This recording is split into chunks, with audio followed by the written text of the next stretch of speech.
Emmerdale's Joe Tate shocks viewers with next vile move as horrified Priya is dragged into his sick games.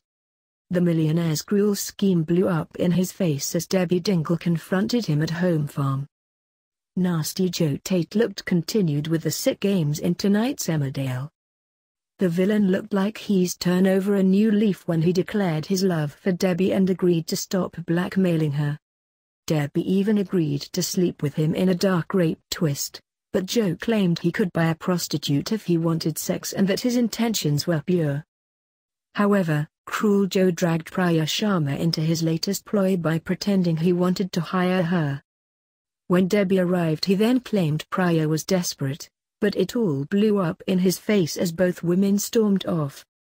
Priya was looking for a new job so she could move out of David's place with her daughter. Graham overheard them talking in the shop and revealed they were hiring a new executive assistant with reduced rates on a cottage. Joe appeared to be quite taken by Priya during their interview up at home farm and invited her to lunch so they could get to know each other better.